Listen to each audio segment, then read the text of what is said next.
Ladies and gentlemen, ATDF Everything in That Shelf presentation.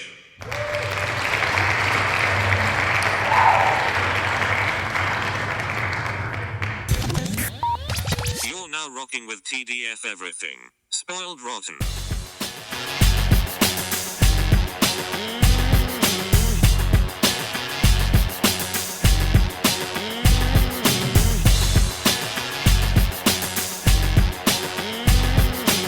Spoiler alert. Welcome back, everybody. Hey. It's me, Daniel, And this is Ben on Spoiled Rotten. on That Shelf. Boom. We've made it. We've made it to revisiting Wonder Woman for this fine episode of the podcast. Yeah, I mean, I really liked it the first time I saw it.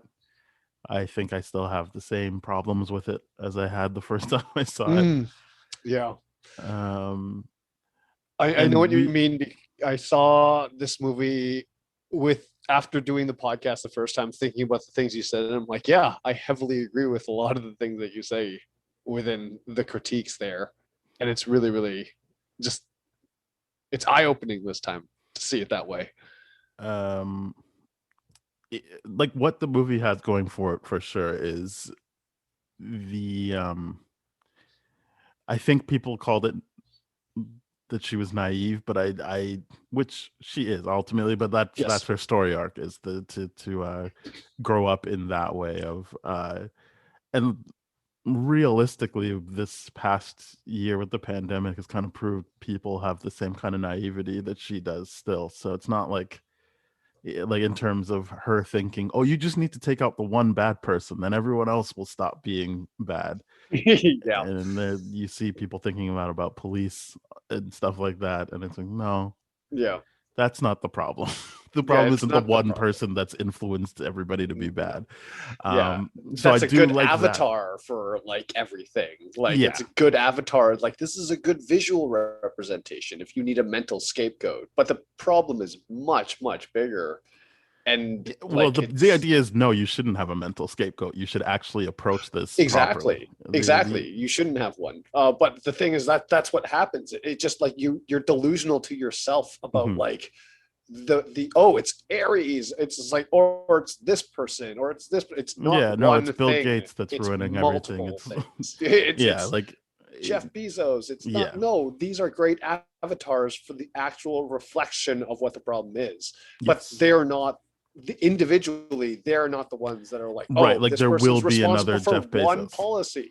Like you could get rid of him, you could get rid of Bill Gates, there will be another one because of how our world is structured, or how Western society is structured. It's what it rewards and what it pays off. It's like the Hydra thing where it's like you cut off one head and two more will come up. And I'm like, that's always the case. We've had more and more billionaires, millionaires pop up, and and more and more people in poverty. So the naivety of a lot of people is reflected in this. And I'm glad you said that, like right off the bat. Yeah. So I don't see that as a character flaw, or why did they do that to her? I think the whole point is she is such a likable character that like it is good that they're showing that like you don't have to be a bad person to have those beliefs. Like it could be for anyone. I mean, yes, she's also been sheltered from the world of man, but I think another thing the movie does well is when she gets on the boat with Steve. Trevor. I'm just going to call him Steve because I know last time I called him Steve Rogers a bunch of times in a different universe, different Chris. But yeah, just when she's on the boat with Steve, you realize she does know shit. Like it's not like she's just like, what, a penis? Whoa, what's that? Like she's like, no, I get it. Like I understand what you're talking about, but like it's not really a concern of mine right now.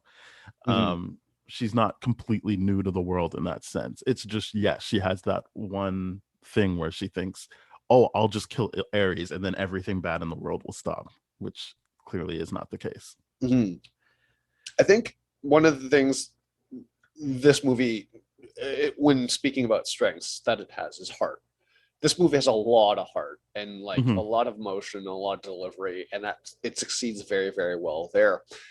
The naivety of the character, though, is harder to swallow this time around for me because I'm just like, it's difficult because it's not entirely her fault that she's this naive and that she's like, well, I killed Ares. Why isn't this happening? Like, it's because everyone around her also enables that kind of innocence and that naivety to continue to exist until it gets to the point where it's like, well, what did you think was going to happen? And I'm like, that's a really, really weird way of the whole progression of the movie. Because like Steve, he definitely just like, okay, yep, that's what you believe. I'm not going to challenge that whatsoever. So we're just going to go here first and let's do this. It's like, nobody wants to be the one that tells her the truth and or explains it to her.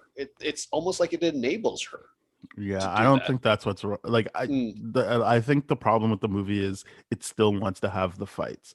I said that the first time, right? So like if the point of the movie is it's never going to be just the one guy, the movie fucks itself by being like, we're going to fight Ludendorff. And then she's going to realize the point of the movie. But then we still have to have like a very prolonged Ares fight because we're still saying it's still important to fight Ares. Yep. And I think that's what the fumbling is because as I said, yeah, that's real life. People will enable your naivety to be like you just, as we said, look around. You're not going to be the only one that thinks, oh, you know what? We just need to get rid of Jeff Bezos. You're going to be the only one that thinks we just need to get the bad cops out of there. Like you're going to find people who let you believe that. And I'm saying even people who don't believe that thing will just be like, yeah, okay, whatever. Like that's just a realistic thing. I think that is actually a strength of the movie, that it's showing how easy it is to keep those beliefs, even when it's clear that's not true. What I think is wrong with the movie is that it undercuts the message by being like, but we're still going to fight Ares. And it's not even going to be, it's not even like, I already think the Ludendorff fight is too long. And then I'm like, oh my God, like it's like a 3-round fight with Ares. Yeah. Yep. It's the whole point of the, it's the weird, it's like the movie wants to gaslight itself when it's like, okay, but here is Ares. And just like, you're undercutting is the right word for sure. But like, well, because they want the audience to be like, oh shit, she was wrong, and that's not Ares. But by the time she realized that's not Ares, you should also know the point is like, but it went like, doesn't matter. Like, you can't just kill the one person and everything stops. Yep. And so it's like, I said that on the first episode that we did about it, is that people will have an issue rewatching this movie because it's so predicated on the reveal of who Ares really is, whereas I knew ahead of time who Ares was, so it was even harder for me to sit through because I'm like, I know that's not Ares. I know that's not Ares. I know, and then you confirmed it's not Ares. Oh my goodness, we still have to do all of this with the real Ares. And like they do a good job of being like, okay, this is why Ares was not a more prominent figure throughout the whole movie or character or whatever. He's the one that's like, oh, he's literally doing the things I'm talking about. He's enabling people from doing things that conflict with other things, and that's how he's like the god of war or whatever it is, or he calls himself the god of truth. I'm like, that's kind of funny. But it's the idea that he's just enabling other people to do things and other people enabling Wonder Woman to do things. But it's I really hate the idea. It's like, hey, we're going to teach you this lesson. It's not just one person corrupting everyone. It's not that innocence, but then we're still going to give you that one person because you're right. We need the fight. And it does a good job of being like, this is why I don't need to see more of it, because at that point in the time, you're like, I'm already tired, exhausted from this final third and fourth scene, or act, third or fourth act of the movie. We did Man of Steel. I think we both really liked it. This whole rewatch, but it has a similar issue of like, this fight is too long. Like this need to have like this drag out fight. So it does. Like, I think both of these movies, even though I think they're at the top of the DCEU Snyderverse stuff, like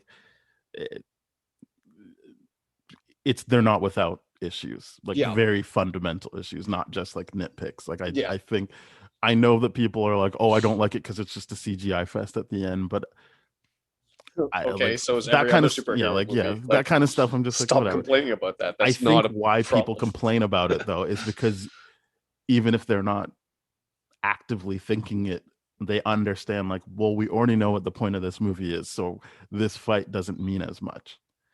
And it's so long that you're forced to then be like, oh yeah, like why does it look this way? Why do Yeah. I just think that like at the core of it, it's that like we already know. And this is the thing, right? Like the movie leaves this all to the end, but if you gave Wonder Woman a chance to be like, yes, I understand that it's not always just the one person, but there are still people that you shouldn't let Mhm. continue to do bad things. If that was what the movie was leaning into, of like, Right. yeah, just because there will be another Jeff Bezos doesn't mean you don't stop a Jeff Bezos. Mhm. But it just seems like it really is just like, no, we're just fighting. Like we're just gonna go for a fight now instead of like, right, I understand me killing Ares won't stop man from being evil, but it will take out a evil entity in the world. Mhm. Mhm. I think one of the biggest problems is throughout this whole movie, what this movie does very, very well, independently from Man of Steel, is that it sprinkles the action throughout the movie very, very well. Um, but it suffers from having Zack Snyder's executive producer kind of perspective on this, where it's very, very clear the backloading of all the action is still there, and his obvious influence, because that's all Snyder stuff is like, let's backload all the action. So we have a very generous sprinkling of action throughout this whole movie that has heart, and then towards the full, let's say like the entire third of the final act is just like this extended thing where there's no more storytelling, and it's just, or the storytelling is just so sparsely thrown in between punches that it just really, really, really sets a weird pacing tone for how the whole movie plays out to me. Um, well, I mean, I don't know if it's sparsely put out because they are still trying to do the Steve and Diana stuff. Like, Yeah. but it does feel like it's at odds with the action they want to do as opposed to Mhm. integrated properly. Like, it Yep. feels like there really shouldn't be such a long time of him giving her the watch and getting in the plane and Mhm. find out just for you to be like, oh, like she still has to fight Ares. Like Yeah. it feels like that should be married a bit better. But I Yeah. see what you mean. Like, but to me, it feels more like, yeah, like the storytelling is now at odds with the action they want to do. Because specifically in that point where, and I love this part, but to me, I always like, I questioned it this time. I'm like, what was the point of having the concussive dampening effect on her audio the first time around when they're just going to revisit that? Hmm. It's just like, it's a really, really weird thing, because you're just like, you're playing this whole scene out without his audio, and then you're making us rewatch it with his audio at a point in time where you're like, okay, does Steve actually represent the best of humanity, or is it just the first example of consistent good that she's ever experienced from a man? And then every other man has flaws and all that kind of stuff. She learns to live with it. Like, to me, I'm like, she learns by the end of the movie to take the good with the bad, but I'm not fully convinced where she actually learns that within the context of the movie, right? It's a weird conflict to me. I don't know Like, if I followed everything you just said. okay, no, like, sorry, that was convoluted. I give you that. The final concussive dampening thing of the audio and her being like, you're expecting him to say something a lot more profound than, I wish we had more time. I love you. Um, like, Well, he did say something more important than that. He said, "Let me save the day today so that you can continue to save the day for yeah, the rest of time." So that I get is, that. Yeah, yeah, that's that's more very important. true. Yeah. Yeah, that is very, very important too. But I'm not entirely sure. Like, are you sold on that? Where she lands at the end of the movie, I where guess I she's don't reflecting understand about why it? you're bringing up this scene in relation to where she ends up, just because Because I we're, don't see that as like that scene doesn't live in a vacuum, right? Like there's still no, it another doesn't. 2 hours and 20 minutes of the movie that like Yes, I get that. But what I'm she's saying is, living in through. that third act, like I said, the storytelling is very sparsely thrown in, but that's a heavy dose of storytelling right there. It's just like, okay, between the fights, okay, here's a lot of story condensed into one thing. So it leads us to criticize that one thing. Whereas I'm like, is that one thing a big enough example of getting her there at the end of the movie? I'm not sure, but it maybe Okay, she's still but so naive. this is toward what the I'm end of the saying. movie. I don't understand why you would pin it all on that one thing. I'm when not pinning it there's- all on there. I'm just You like, just said you were. no. Okay. I need to clarify. I'm not pinning it all on that. We're just talking about that right now because we Yeah, got to but that what one I'm saying scene. is it's a scene mixed Yes. in with a bunch of other scenes that leads me to believe, yeah, like that experience with not just Steve, but those Hmm. other men that she worked with, and Etta, Candy, or whatever her Hmm. name is, like all those humans, like that is why she learned to take the good with the bad. That she's like, oh, like yes, there are humans that do the right thing, Right. and then there are humans like Dr. Poison or Mhm. Ludendorff who don't do the right thing. But Right. I don't see it as it only works if that scene with Steve resonates with me. Yeah, no, I'm hinging too much on that scene for sure. But I just didn't like the idea that they're making us redo it with the like anytime there's that effect done, where it's like, okay, we're gonna take the audio out, we're gonna show a concussive moment that they didn't fully appreciate, and then we're gonna bring it back later. Usually it's revealed that there's more said too, like more time. It was just like, no, the exact same thing, and that was weird to But me. you wouldn't know he said that if they didn't go back. I agree, but it was just like that's weird that they wouldn't add a little bit more. But either way, What would be I the just- more they add? it's I don't know, just a little bit more dialogue, just a little bit more whatever. But you know what? It is what it is. Because you know what it is. I'm not. By the time I reach that point in the movie, I'm like, oh god, we're still going at this fight. Like he's Mhm. still not dead, and that's why I'm like, I'm not even analyzing it properly because I'm so exhausted by the fighting. As I said, I think the storytelling they're trying to do feels directly at odds with the fighting they're trying to, or like the action they want to do, and they're Yep. not married properly. Mhm. So I still see it as a problem. I just couldn't really understand what you're, because what you're Mm. talking about seems more like a pacing issue than any type of kind of resolution. Oh, like I was why, definitely complaining about yeah, pacing. like Definitely why complaining about, would they like, show us pacing. that scene twice if they were going to just show us what he said anyway? Yeah. Like that to me is like, yeah, why wouldn't you just show it as she can't hear him but we can? Like, Yep. but Just give us again, visual yeah, cues that yeah.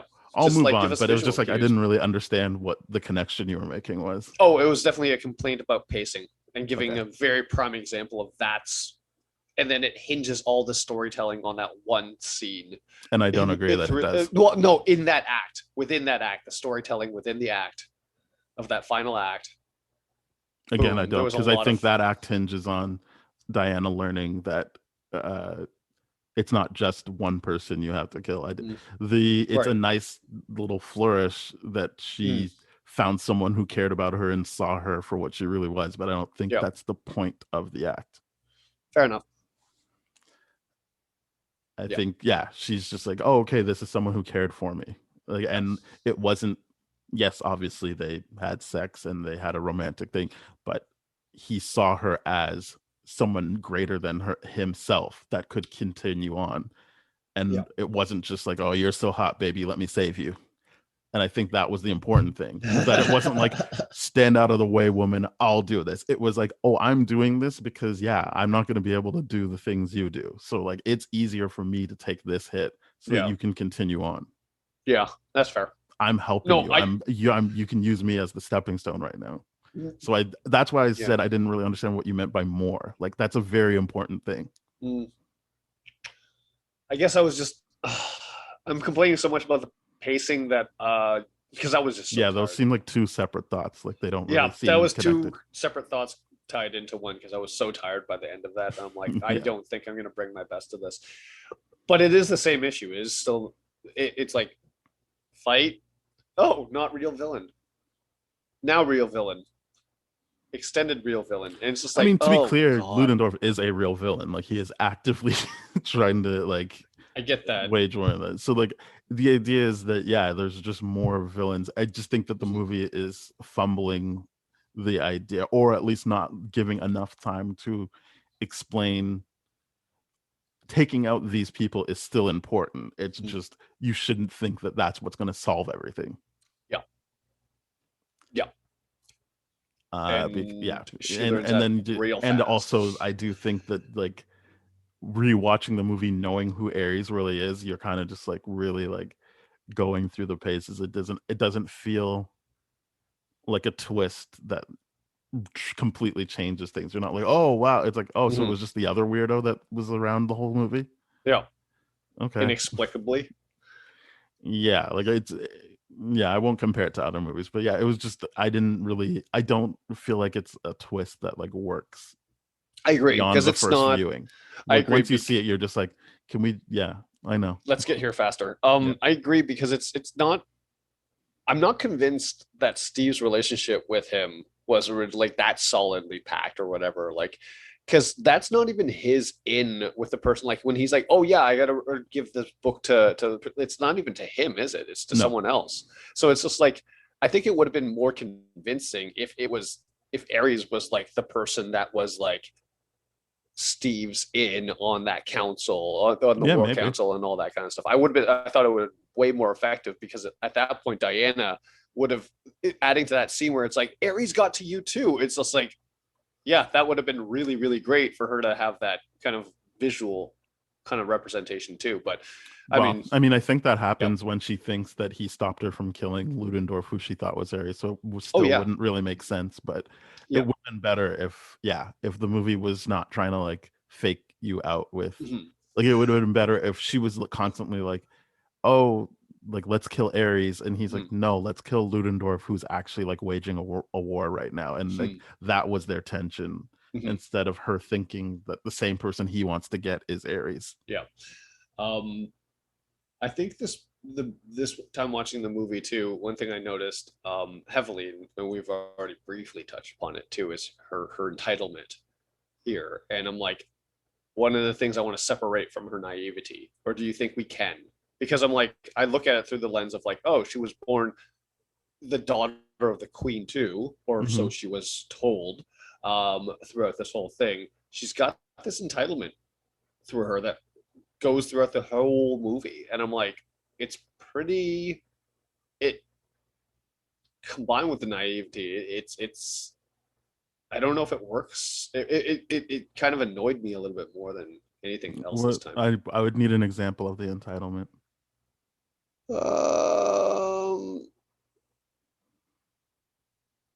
Okay, so the constant like when she gets. This is my example of the entitlement.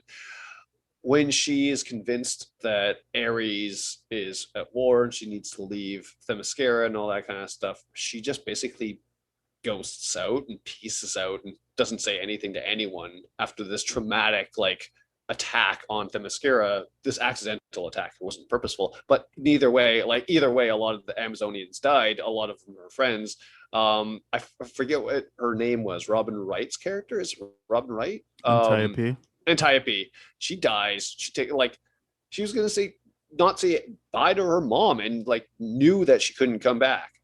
So I'm like, why is it that's the entitlement? And then she takes the everything too, like the armor. She takes the Godbreaker, God Killer sword and all that kind of stuff. That's the entitlement. I'm like, that she just runs off with it and doesn't even say bye to anyone. That was kind of shitty to me. Well, I think you're forgetting the part where she had a conversation about we have to go help. And I think that's more important, that she sees an issue where she's like, where they were like, well, that's their problem, which is never, that's what you hear about, like, oh, whatever, like, that's just gay people's problem. Like, I don't have to worry about that. And she's recognizing, well, a problem for one group of people will be a problem for us at some point. And you can't just sit back and be like, well, that's their problem. So I don't think that's really being portrayed as entitlement. I think that is her saying, she already had the discussion. Like she got talked down. They were like, well, we're not going to help. And she's like, well, I'm going to. That's what's going to happen, because I can't sit back and just let this happen. I need to go help. So I don't really see that as entitlement. I see that as I just see the someone ghosting. who sees something wrong and then is like, I'm going to go help. Fair enough. But I do see the ghosting as part of a shitty shitty kind of thing. But it's not ghosting. It's like, I'm going to do it. They already knew she was going to do it. She said she and was she's, going to do it. I'm but she going to she leave didn't and have help. to fucking ghost. Either I just hate ghosting. It's not ghosting. I'll tell you that much. If they were like, we're not helping, and then you just see a scene where she's like by herself, like, oh, I'm just gonna do it anyway. She stated her intentions and followed through. Yeah, because I do agree with her arguments there. She's like, hey, we were sent here by Zeus to protect humanity and protect Earth. Why aren't we doing that? It just seems like we're protecting ourselves. Like, I like her argument there against the Queen, and I hated the Queen's shutdown of everything that she was rightfully saying. But the idea of she's like, hey, I'm taking the best of everything. Yeah, oh God, peace. But you already know, and they know that that's not the sucks. best of what they have. It's if she leaves, that's she's the best. Of what I know. But like, Yeah. So it doesn't matter what physical stuff she takes at that point, and they Right. have the showdown at the end. But of like, her entire life, she's led to believe that one specific item. yeah, but everybody knows that's not true. And they even say when she leaves, why didn't you just tell her that's not anything? And she's like, she's gonna find out on her own. Fair enough. I did not see that as ghosting, especially since they have the confrontation. I just saw it as a little bit more entitled this time around. I just saw it as a little bit more entitled. I don't see how it's entitlement. Okay. But yeah, if you have more examples, like, I'm completely open because I mean, that's my biggest example. I'm just like, it just felt shitty to me. I'm like, it just felt really, really shitty. So the thing about her character is everyone's treating her with like baby gloves except for Antiope. So the as a character, she needs to push back and like make her own way. I don't see how that gets misconstrued as entitlement. That is, she's living in a world where people are gaslighting her, being like, no, this is what it is. This is what it is. And you know what? For That's her to fair. push back, you're like, oh, she's entitled.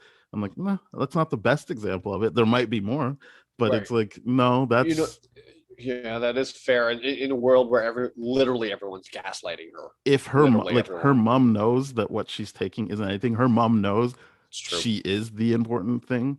That is a time for the adult in this situation to be like, you can't leave this. You're what protects us. So again, I don't really see it as entitlement because it's not like she has all the information, right? And is just fair using it. You know what? It is fair. I'm more frustrated with the way everyone around her is treating her. Like, I really am. I'm really so frustrated because I'm like, baby gloves is the best way to put it, because they're just like, oh, Diana, she's the only kid. We have to keep her. Let's keep her like this. Let's keep her like this. And then, like, you're right. Antiope is the only character in Themyscira where I'm like, she's talking some sense. She's making sense here. Like, the best way to protect her is get her to protect herself. Like, that makes perfect sense. It's just so frustrating how like it continues off the mascara too. Like, Steve doing it, like everyone doing it. It's like, oh, you're that innocent. Oh, you're that innocent. Let's do it. Sucks. It really just, I hate the way she's just treated throughout the whole movie. But I think it gives her moments to really shine. It's what I like is that like even a small thing like, oh, let me take that so you can get through the door. And she's like, no, let me do it my way. And then she figures out a way to get through the revolving door with exactly the way she wants to on her terms. I think that this is the movie. This is this is the origin story. Fair. It's not like Bruce Wayne who's like, well, I'm just going to leave everything and I hope this shit crumbles to the ground. It is, I'm actually trying to help the world. And I'm using what I know.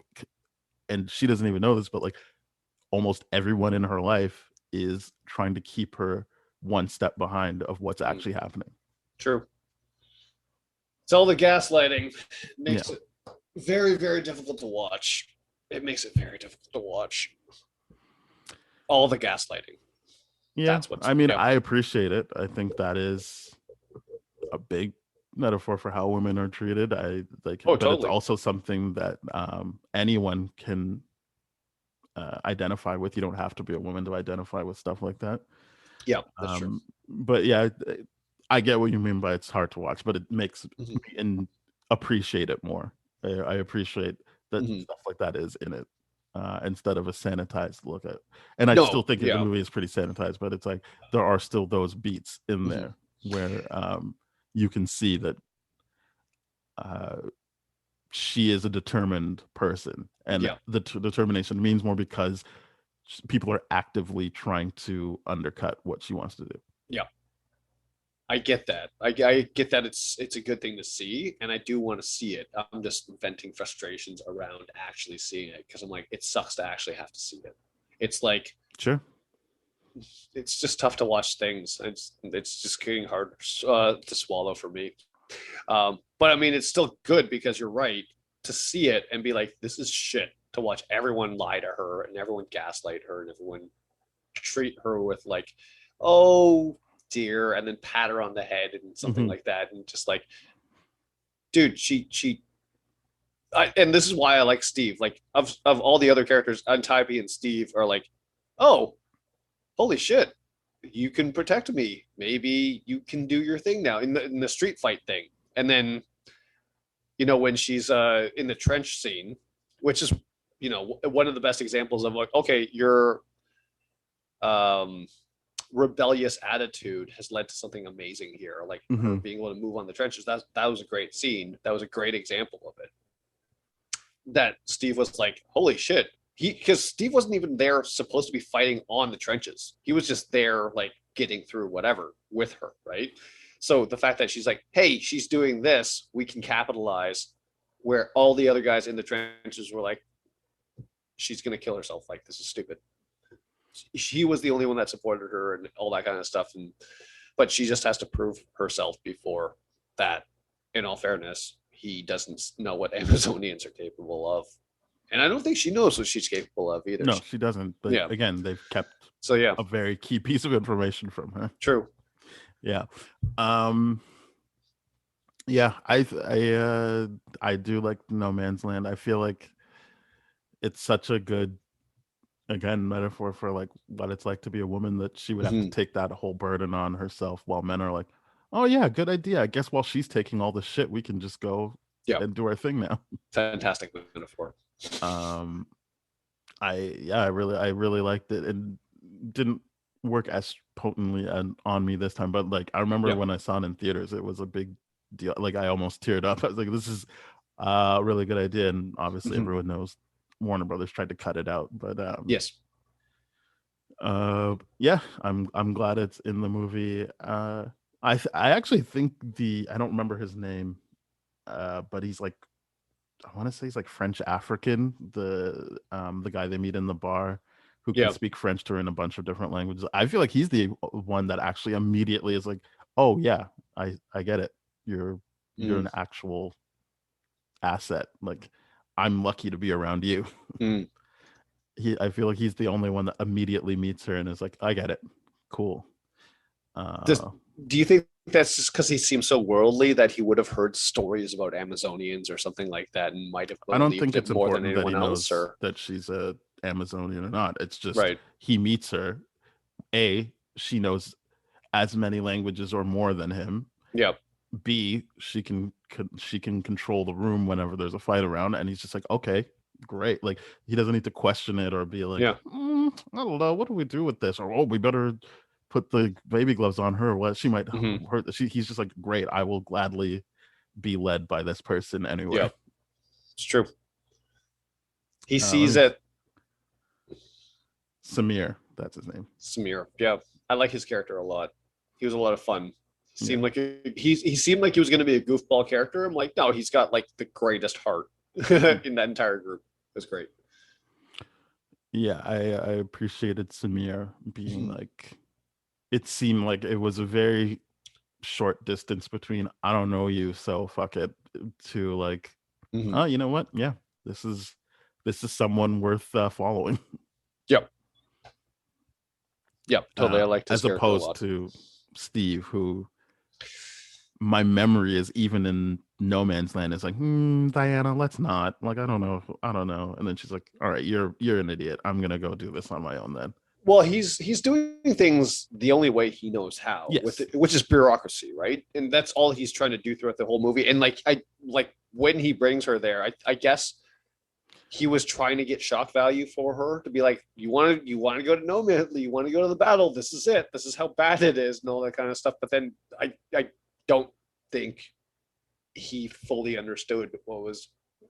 That I there guess was what I'm multiple pushing back ways to against do. is you saying that he supported her, because as you said, You're he's right. interacting the only way he knows how, You're which right. doesn't really make sense because he had more time with the Amazonians to be like, maybe I should just follow their lead. They clearly know what they're doing. Versus Samir, who just has like a minute interaction with her, and it's like, oh, I get it. You're absolutely right about that. Yeah, he has a more meaningful, which is why I like his character so much. Damn, why couldn't I see that? Oh yeah, probably because I was so exhausted from watching the fucking fight scenes. It's not that Yeah. they're bad either. It's just that there's so many and they're so condensed and they're so long. And there's so much, like, I want to get back to the storytelling because it's great storytelling. Yeah, I don't think Steve is a bad character. I'm just saying he's Mhm. not that supportive. He's just kind of like, as you said, he still thinks he's leading the mission. Yeah, And he's still got. I don't think he understands what he's dealing with, as you He's- said. So it doesn't Yeah. feel as supportive as No, someone you're right. who is like, no, like we should be following Diana. No, yeah, that's absolutely right. You're very, very correct on that. He's still a representation of the bureaucracy that he has to play. Because he's doing it to her and they're doing it to him. Yeah. In the sense And like, as hey, I said, you don't he get it. actually You don't get it. witnessed the magic of Yeah. being on Themyscira, like being Yeah. in the pool, having the lasso on him, Mhm. seeing them in action, like as fighter. Like you said, he doesn't know the full extent of what Amazons can do, and I'm like, He knows just more. watched You're them absolutely take out right. the German. Especially the lasso, because it's like, hey, he even used it to prove to her is like, hey, I'm not lying to you. I'm Mhm. taking you to the front. We're probably gonna die and all that kind of stuff. You're right. He should know more. Yeah. And should be a lot more supportive by that point in the movie. You're right. He's not as supportive. It's just that she's got a crush on him. Yeah, which everyone can listen to our Wonder Woman 84 movie. I think that's what sinks that movie. Yes, is it does. Clearly the character Irrationality. and the filmmaker's love for that character. Yeah, the irrationality and the destructive nature of love is reflected in Wonder Woman 1984. Go check it out. Yeah. But yeah, I wish we were doing this on YouTube so everyone could see that facial response that you just did. It's like, yeah, no. But for this movie it works. It's just Because it doesn't get destructive yet. It ends. Yeah. That's one of the craziest things about like our expectation of seeing love on the big screen is seeing like the best shined up parts of what is basically a toxic relationship. But then in sequels, that's why they're always broken up. And it's like you're told this story about how the relationship didn't work out. It's just like in 1984 it doesn't work because it's like, oh, I've longed for you this long that we're going to be completely unethical and like destructive, and this is the toxic relationship playing out. I don't see that as a story issue. I see that as an executive decision that's terrible. Like, why not just bring him back to life? Like, why? Like, it's not like we had rules in the world or even in that movie that said it has to be someone who's already alive that he takes the body of. Like, that was just a terrible decision. Yes. It's a decision that didn't make sense. And she's like, it's kind of like Big. No, it's not at all like Big. And that's still messed up. Yeah, Big is not. If you're using Big as an excuse, that's still statutory rape. So yeah, I'm just like, don't. Okay, so here's one of the things is I love rewatching and revisiting these movies because at a certain point you see movies at a different lens. Like, yeah, not that we've reviewed any of these, but when you watch a lot of old comedies, you're like, that's really problematic. Like Ace Ventura, the first one. Well, the second one too. The first one and the second one are hugely problematic for sure. All of them. I can't watch them. They're hugely problematic. Like, but the first one, you have such clean memories of it, and then you're like, yep, that's not cool. It's weird because when these filmmakers like, hey, when they're having these throwbacks, it's like, yeah, it's like this. I love this movie as a kid. I'm like, yeah, that's hugely problematic. Think about Revenge of the Nerds, like the panty raid scene. I'm like, that's a huge invasion of privacy. Like, that's not cool. That's Well, there's also a not scene where a okay. character Yeah, has sex with someone who thinks she's having yeah, sex with her yeah, boyfriend. So exactly. And it's just it's like a bit more than just a extremely, panty raid scene. extremely none of it is okay. I'm like, this is so why bring that to big? Why bring the big thing to not 1984? Like that was bullshit. Yeah. That was Let's stick dumb. with Wonder Woman for now. Yes, But yeah. 100%. But yes, you're right. It's especially Consent when is you're dealing important. with comedy, the nature of it is that it's It will probably not not going age to well. age well. So Yeah. you don't have to get stuck up on trying to uphold what was done before. Yeah. Just move forward. That's It's right. a Bad call more there. of a it's more of a genre that is ever growing as Yes. people's sensibilities in the world gets bigger and we're including more people in the Correct. conversation, Mhm. and things that were funny before will be seen as problematic now. So yeah, Yeah. I agree with you. But the good news is this movie, Avoids a lot of that. yeah, it A doesn't lot. avoid every problematic thing, but it does Right. avoid a lot of it. It doesn't have Not that everything. just yet. Um, but yeah, I think that I really liked. I'll always like the beach fight with the Mhm. Amazons and the Germans. I love seeing them at work Oh yeah. that way. And obviously we didn't know this at the time, but it's like, well, that sucks because we're not going to really get to. I mean, I know they shoved Olympics at the beginning of '84, but like they're not Mhm. like we don't really. The whole point of this movie is really like she's not going to be able to work with them again in that capacity Mhm. unless they come to her. Which Uh, is it's unlikely a to shame, happen. but it's such good world building at the beginning that you're like, Yeah. oh man, like she really has to just be cut off from that. But yeah, but again, you don't have to worry about that in this movie. You just know, well, she's just doing her mission and doing what she thinks is the right thing to do and what I think is the right thing to do, which is if you're able to, you should be helping. Yeah. And also understanding that nothing is ever just their problem. That Yes. is, yeah. 100%. Because eventually it becomes your problem. Hate just gets worse. Just ask any anti-masker that feels they're being harassed by the cops. Yep. It will eventually become your problem. Yep. It's yeah. But yeah, so yeah, And yeah, just for context for everyone listening for that comment, we're still in the age of the pandemic because I don't know when they're actually going to listen to this episode. there is no point in trying to guess when this will be out. It'll be out. People will hear it. I think they'll know what I mean. But yes. I'd like to tell our listeners that, if they can guess correctly the date that we recorded, that they can win a prize, but we don't have that. No, there is no If you prize. do, you just win brownie points, 5,000 brownie points There we go. from Ben. Redeemable for nothing.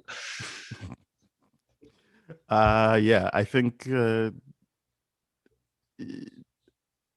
I like the stuff with it. I really like all the stuff with Diana and Steve on the boat. I think it does a lot to make me feel like, oh, that's nice. They're a good team. Like it's really like I think it's so funny when she's like, so you can't sleep with me unless we're married. Like he's like, no, I can sleep with you. You want me to sleep with you? Yeah. She's like, yeah, there's a lot of space over here. Go for it. I liked all of that. It's very fun. It was the very team fun. Is nice. I like Samir a bit more. I wish we had more time to develop him as a character, but I'm also kind of like, I guess really they only really wanted to focus on Steve and Diana. That's going to be the through line. Yeah, and it's give that one important in marksman Batman versus Superman. Yeah. So yeah, and give the marksman some PTSD, and inexplicably, throw like a First Nations person there. It's just weird,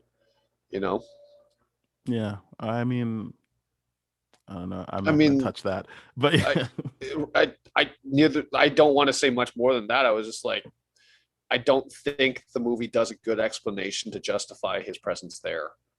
It was weird. I don't know. I'm not a history buff that way, so I will Neither not am touch I. that comment. Neither am I. It just doesn't do anything to explain it. and I wish that there was more.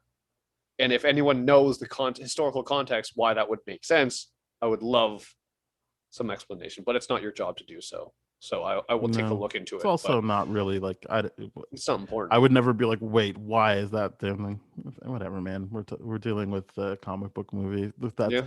if we can get more people who are indigenous getting roles and stuff like this, great. Yeah, Um, 100. I'm not like, going to take the movie to not task for something like that. Not disagreeing with that. Just want a little bit of context. Oh, I don't want any. I just Fair want enough. more people to have that opportunity to be in movies like that. Okay. I think we've gone long enough with questions like that keep people out of movies. Especially for timepieces. Yeah. Like World War One. Yeah. Fair point. But yeah, that's that. It's a team. I don't feel that invested in them. Yeah. I think they all have moments, I'm pretty sure. I like that they try to give them like heavier moments. Like Yes.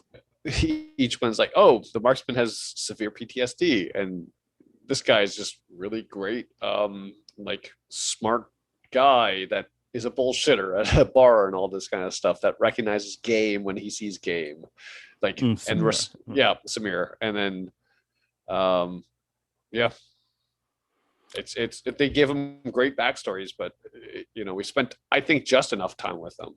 But it is sad to not see more of them, because I like them a lot too. It was a very, very successful version of what Captain America did with Dum Dum Dugan and those guys. The Howling Commandos. The Howling Commandos, yeah.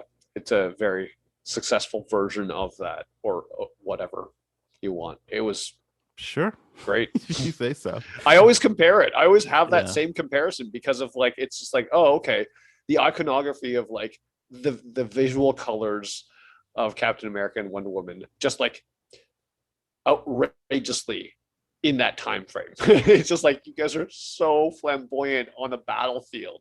Like, look at the colors of your costume. This is like, it's during war periods, and it's got like 5 people following them into battle. So the similarities, I always think of the similarities there. That's all. Not saying that there's direct ripoff. I'm just saying like there's a lot of similarities. No, So, I got it. Yeah. I know what you meant. Mhm. I just was like, I don't know how successful it is, but it's certainly a version of it. It's a version of it without making me think directly that it's a ripoff either, which is to me Fair. very, very successful. That Like, is yeah, that is a way of defining success for sure. I don't think it's a direct ripoff. I think it's Yeah. great. It felt like it made sense in this movie, and Mhm. not that they were forcing it. Yeah, because I I felt agree like with I felt like the Howling Commandos had less backstory displayed in the movie than these guys did, and that's why I thought it was You should more rewatch successful. the movie. I I think they should. have just as much. Yeah. Well, that's fair, because I remember. I think the Howling Commandos work a lot well, especially because of the concept that they're just people he freed from prison. Yeah. And they're And already that like a they were little just bit like, of a oh, team. okay, cool, let's follow this guy because he knows Yeah. what he's doing. No, So I I think get that, it and I like works. that a lot. It works. Yeah. It works really, really well too. But it's just in terms of, and maybe it's just You know what? I'm just saying that just because this is fresh in my mind. Yeah. Yeah, that's. I'm gonna pull back on that. I think yeah, they're both good. I don't really care about one over the other. I'm just like, yeah, that makes sense, and they both work for the movies they're in. But yeah, so there's that, and then I don't know. I thought there was more to the Dr. Poison thing in my memory, but Yeah. she feels like I get it. Like it's more of a MacGuffin because the idea is he stole her plans to release mustard gas. So like they were like, well, we got to stop it. But it's less tied to her than it is just, well, yeah, we can't have mustard gas on the battlefield. Which is, I guess, yeah, there's a lot going on in this movie. So I guess certain people will have to suffer in terms of feeling like they take up space. Yeah, they're just it was a MacGuffin character for sure. didn't get much more to do, but at the same time, it would have It's a been good visual. ridiculous. Yeah, it's a good visual character. It's like, yeah, okay, the mouth, the facial prosthetic thing Mhm. was great. But at no point in the time did the movie actually make you believe that this is a character that was important other than her intellect. Yeah, she's powering Ludendorff, like giving him the stuff to make him Yeah. strong. Exactly. Her Um, intellect does that, but I'm not saying like, oh, she's Dr. Poison, like she can do like spit poison out of her like glands or something like that. I don't know if that makes her more important. But Not yeah. important, but more comic booky. I'm just like, I like that it's consistently there for the character. It's just like the prosthetic piece. Yeah. And I do like that at one point it seems like Steve is flirting with her, but then she notices him looking at Diana, and she's like, "Oh, I see your attentions are elsewhere. Caught you." And then it's like, well, I mean, yeah, obviously he likes her, but Mhm. he's also worried that she's gonna blow up the cover. So it was more that distraction than it was like a hold on, get out of my face. There's a hotter woman over there. Mhm. I thought that was a nice character beat for her. Yep. To be like, hey, fuck you. You can't even pay attention to me for a conversation. Yeah. That was funny. It's like, and Uh, your distractions, your attentions are elsewhere. Yeah. I like that scene. But then the movie kind of just unravels for me because it's we know she's still on the pursuit of Ares, and it's a long time to sit with that. But I guess we covered all that at the beginning, so Mhm. it's pretty much just a strong movie that does not fully stick the landing, but there's so many good things that make up the movie that I can't really pin it all on. It's bad because I didn't really like the ending. Is Yeah. how I feel. Yeah, there's a lot of great things going on, despite me complaining about a lot of them. There are a lot of great things. It just doesn't it doesn't have the nice bow on it to make it a tidy package the way we traditionally want it to be. That's all. You're right. It doesn't stick the landing. That's it. Just doesn't stick the landing. No, it's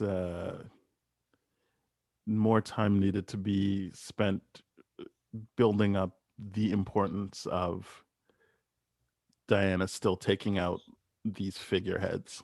Yeah. And putting the importance on less of her thinking, oh, this will break the spell, and more, this will show people it can't be tolerated. Yeah. And then less of reinforcing the idea of like, okay, this is a lesson she learned, but also we're still going to give you Ares. And then the war is immediately done after you kill Ares. Which is well, this is what I mean is that weird the story should have, thing. or sorry, the lesson should be more like you can't allow figureheads like this to exist. Yeah. But I think by the time she's fighting, it's just to kill him as opposed to like stopping evil. Like, because the whole reason she went into it was because she thought everyone was under a spell. Like she thought it was a literal spell Ares had over Earth, as opposed to just like, no, most people are just shitty enough that if you give them these kinds of suggestions, they'll do it. It's true.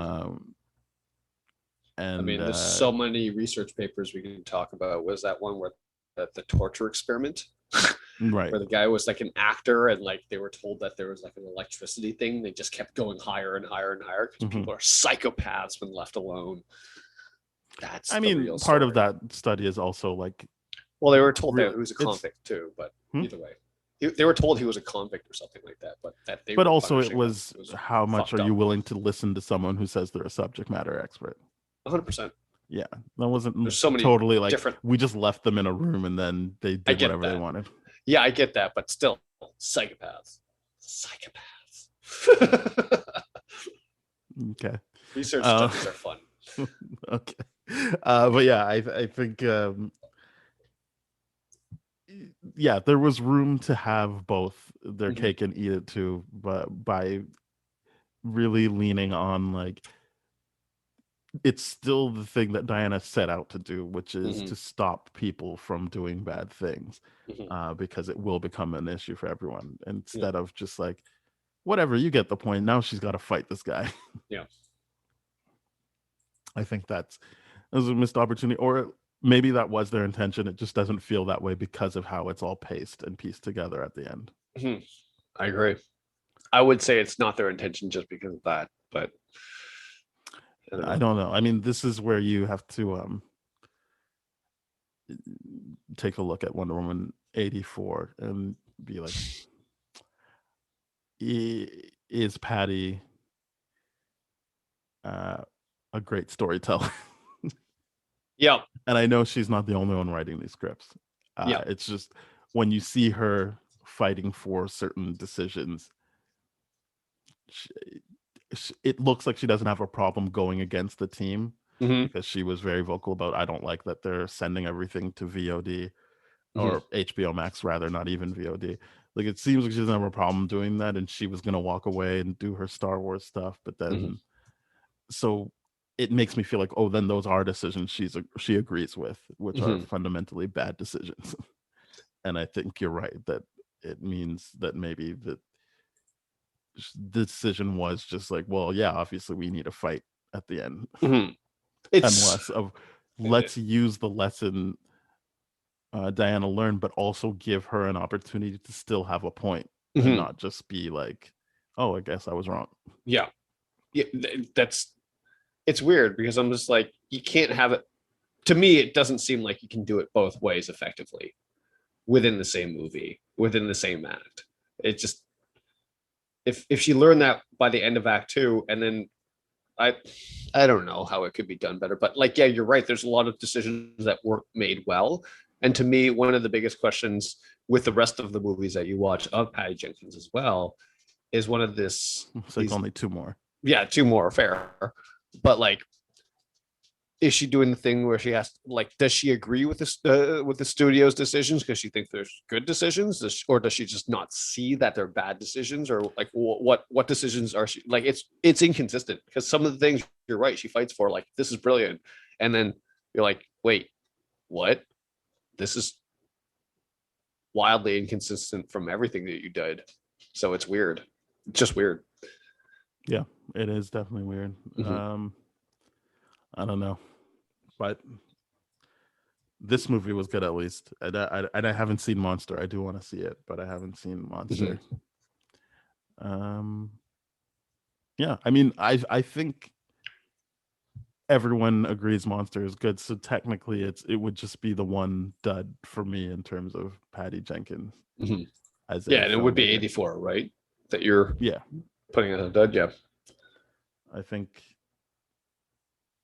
and I know people don't love this movie, but I always feel like there's other reasons for that. Yeah, I'm not convinced that when people say like people don't love this movie, I'm like, which people? Are Yeah, they being there's people objective? who could look at it and be like, yeah, that third act ruins everything for me. I get that. Yep. That third act, I can't say many good things about. Yeah, but I But don't that does I know. don't think it makes it a terrible movie. I just think it makes it a wildly inconsistent movie. I think there are other movies that get deemed as good that are worse than this. 100%. Yeah, That I'm like, like when if people you like Dark Knight Rises. yeah, I'm like, you shouldn't like that movie. You should. I'm kidding. I like that movie for Bane and Bane alone, but even then, there's problems with the character. But that movie is a mess. It really is just a mess. Yeah, I think I'm not saying, oh, you're sexist if you don't like the movie. I think Mhm. that we've seen a lot of stuff recently where if a woman is centered in a role that usually is for a man, aka a superhero, Mhm. there are a lot of vocal people who don't like it, Yeah. and their complaints never really seem to line up with other things done Mhm. in a movie where it was a man doing the same thing. Yeah. But There's a I lot of also yeah. understand that yes, there are people who could watch this and just be like, well, fundamentally it all falls apart if this was the point of your movie and Yeah. this is how you executed the last act. yeah, it's weird because this is a movie where it's deserving of criticism because of the way that last act goes. But it depends where people focus the attention of their criticism, because it's just like that's more telling of anything else, in the sense where it's like, oh, you're criticizing it for these reasons, but you liked this movie for the exact same reasons that you're criticizing this movie for. I don't. That's kind of telling what your biases are, and maybe you should take a look at that. I always think when people do have, and it doesn't even have to be well thought out, but when they do have well thought out criticism, it's because they weren't swept up in the movie, so like they have time to really piece together what they didn't like while they were watching. So there is that too. I understand that. It's not just because you went in with a bias, but I'm just saying, we've talked. I don't know if we did. Oh yeah, I think we did talk offline. Like, here's another clue to when we recorded this: the Masters of the Universe came out on Netflix, and everyone thought it was the worst thing ever. And I'm like, I didn't really watch Masters of the Universe, but this has to be better than anything that came out in the 80s. Like, there's no and I have friends who actually like Masters of the Universe, and they're like, yes, this is undeniably better than what that show was. That show wasn't good. It's just what people build up in their head, and obviously people don't even realize the show wasn't called He-Man. It's called Masters of the Universe, but it's the He-Man show. Because it's there's a funny thing that nostalgia does that perverts the actual representation of what this show was. They're like, this is the greatest thing. Is like, really? When you rewatch it, is it? Are you really willing to say that this is still the greatest thing? There's a lot of perverted ideas, because like, okay, this is the best example, because I never watched that show, and I don't really, I haven't seen this Netflix thing that you're talking about. I can't add to this discussion in any meaningful way. But what I can say is, when people make fun of skinny people looking like Skeletor, I'm like, that in itself is a representation of how biased your reflection is. Because look at Skeletor. He ain't no skeleton. The dude's jacked. He's so many muscles on that guy. So I'm like, what? When people are calling like skinny people like Skeletor, I'm like, do you understand what you're saying? I don't think you do. I don't think you understand what you're saying. It's a weird thing. That's the only thing I can say about that, because I've never, like I said, never seen the actual show, never seen this iteration of it. Don't care about the show. I don't have anything meaningful to add to it other than that. The Skeletor thing. That is fair. But yeah, I think still a good movie. I enjoyed the journey, even though it didn't really stick the landing. But the other movie kind of dampens my enthusiasm for this. But I do think, the big thing is, when did this come out? And it was a big deal for a lot of people, which can't be ignored. To be able to still is a big deal for a lot of people. Yeah. And I appreciate that aspect of it as well. But yeah, let's rate this movie. Let's re-rate it for sure. We're sitting at a 7.5 for me. I will stick with my 8 rating. I think it's there's a lot of strong stuff, as we said, but there didn't really stick the landing. So yeah, I would give it an 8. So yeah, a 7 from you, an 8 from me. Excellent. That's pretty good, considering the other movies we've watched in this series so far. That's correct. I think there's only one other movie that will probably get as close to an 8 for me as we go through these. So that should tell you where I'm at with the DCEU. Yep. Yeah, but anyway, thank you very much for listening. We are part of the That Shelf Podcast Network. That means we're part of a network that has great shows like Bad Gay Movies, Black Hole Films, Changing Reels, Composers, a whole bunch of things. So please go to thatshelf.com. You'll find us, the shows I mentioned. You'll find more shows. And if you'd like to hear older episodes of our show, please go to tdfeverything.com/spoiledrotten. And if you'd like to email us, we are spoiledpodcast@gmail.com. Our Twitter is @tdfspoiled, so you can get in touch with us that way. And please rate, review, and subscribe on Apple Podcasts, Google Podcasts, Spotify, Stitcher, iHeartRadio, Radio Public, a bunch of places. Go there, do what I said, and share it with your friends, your family, and everybody who is ever like, oh, do you like podcasts? You can be like, yeah, I like this one. So yeah, thank you. Yeah, do that a lot. Do that with A lot. everyone.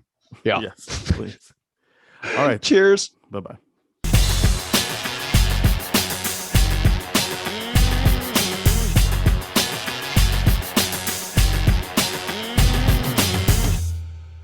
This has been a TDF Everything production, brah.